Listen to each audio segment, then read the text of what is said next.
you were like just born like a magical person, or if you think that there are some very specific things that happened or that you did that really helped to help this blossom. When I was young, maybe my early working years, I was in touch with that. I was in touch with myself, and then I lost it, and it was like very, very dark, for a long time. And then I'm now, kind of reconnecting with that.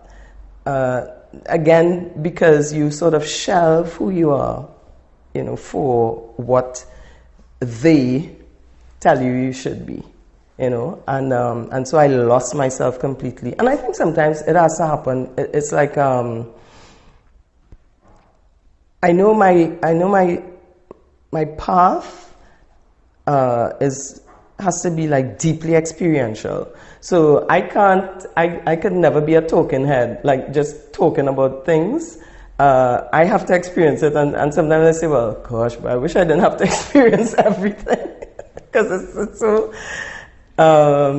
so excruciating at times, excruciatingly painful. But I have to. It's like, you tell. I remember years ago, my nephew was getting a tattoo, and he was asking around, about the level of pain and stuff, first time. And someone was telling him, how painful it was. And then when he asked her, to see her tattoo, she had none. And I mean, this is like, this is the world, right? So many people talking about things, but they haven't had the experience. Exactly. And so they're just talking from a place of really, not knowing.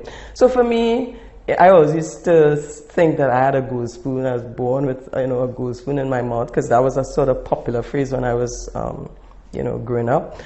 So I knew, for example, when I was going to work, even though I didn't have a car, that when I got onto the main road, I would get a lift. So I just sort of like that. I invoked that, like basically, so I would save taxi money kind of thing, but and more times than not, a car would pull up, and it would be somebody that I knew always, and like I said, when you become so disconnected from yourself, then you lose it. When you tap back into that power, then you get it. So if you're seeing it, it means that I'm doing something right in my favor.